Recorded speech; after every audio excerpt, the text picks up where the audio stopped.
Welcome to this tutorial on LinkedIn.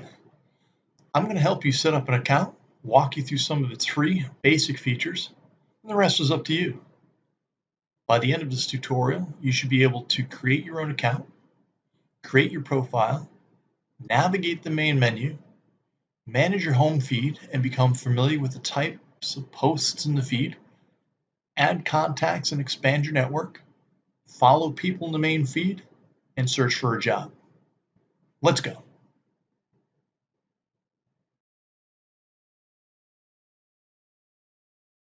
Welcome to the first module of this tutorial. This is going to get you right into the LinkedIn.com page so you can create an account. You can see here I've gone to LinkedIn.com and this is the screen that pops up when you go ahead and log in. I'm going to go ahead and hit the join now. Once you've created an account, you can do the sign in.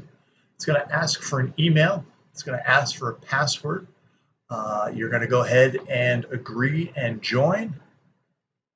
And of course, obviously, I'm not going to go ahead and do this, but what you would then end up doing is you will see some additional information, and it sets up some basic account information that helps begin your LinkedIn experience. So let's take a look at the next module here of this tutorial.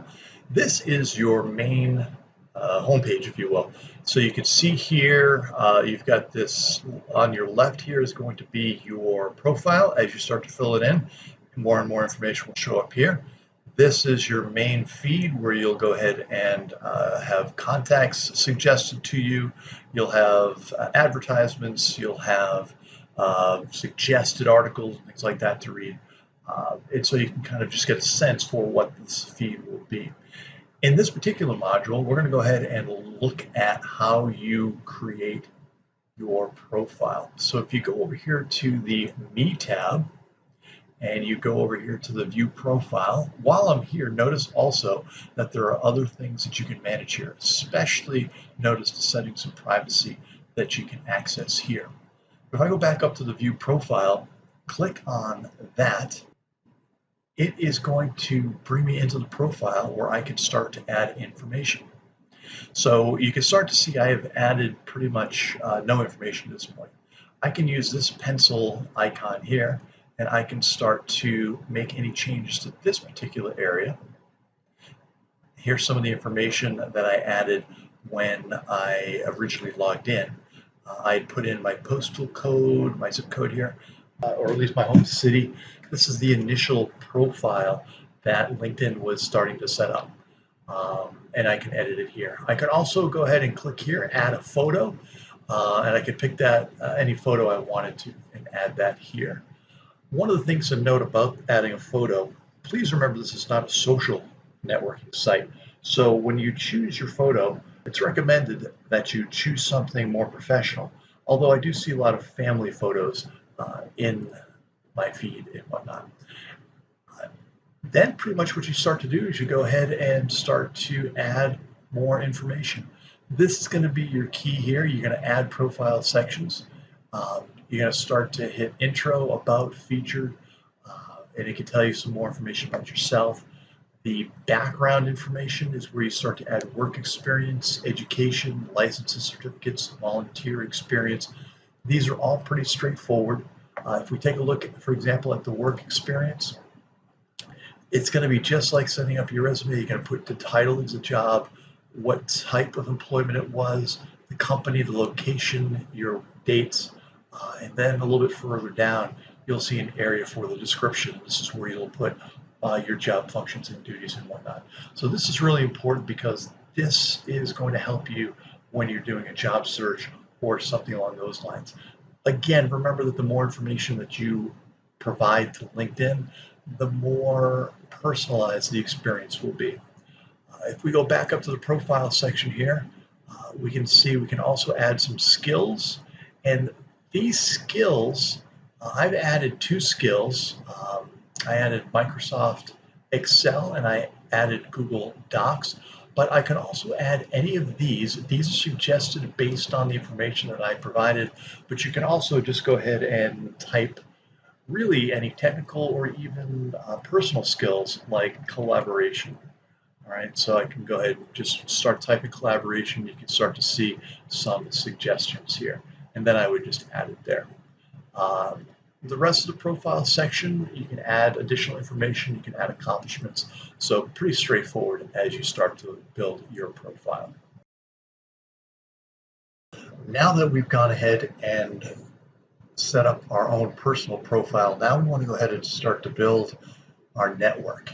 And the network is a series of friends and colleagues and coworkers and bosses, professors, and people you've gone to school with and worked with and networked with that will be part of your network. There is some difference of opinion about whether or not your network should be as big as possible, which means you want to go ahead and reach out to anybody that went to your university or worked at your workplace or things like that.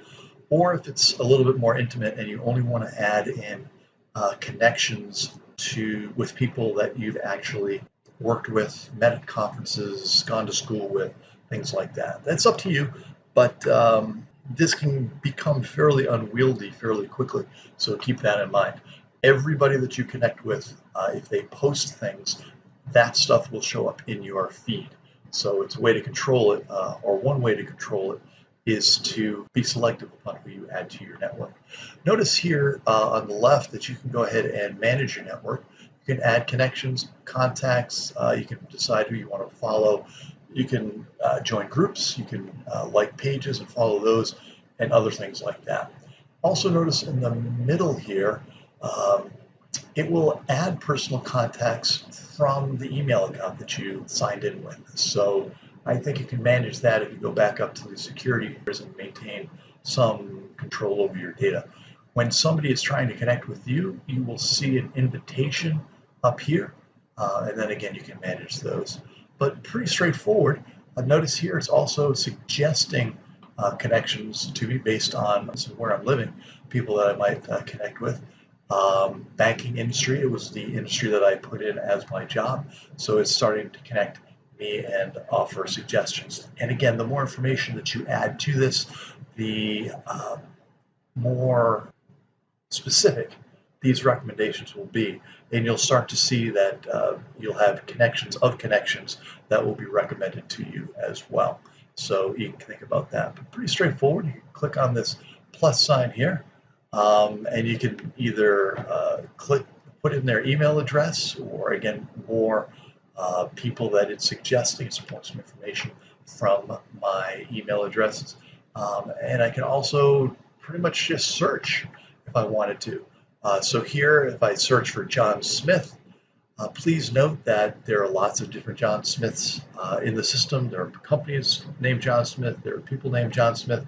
But here, if I wanted to send him a request to connect, I would go ahead and click on this button here. I do not want to send a connection request to this John Smith, so I will go ahead and hit my home key, which brings me back to the home feed.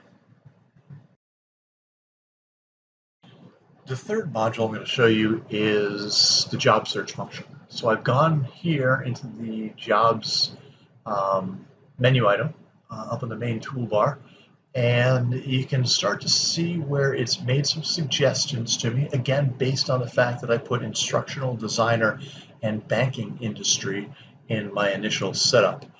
I can use any of these suggested job searches. I can just click on it. I can put in and narrow down my search by a city, state, or zip code. So I could put in, again, notice how it pops up some suggestions. I could put in instructor, and I could put in Boston. And then search, and it'll start to bring up some recommendations for me. And again, you just have to play around with it. You can see here, you can sort the results. You can narrow down the limit to the area that you put in. Again, I put in Boston, so 25 miles within Boston. Pretty straightforward. Once you get your profile set up, you've actually created a resume. Oftentimes you can apply. You can see here I can easily apply with my LinkedIn profile. So you do want to give your LinkedIn profile, especially your experience tab, some thought when you're doing that. And a lot of times you can just pull from the resume that you've built and copy and paste the information there. But that's about it with the job search. Thank you so much for taking the time to work your way through this brief tutorial. I wish you luck in your LinkedIn experience. And again, all the best.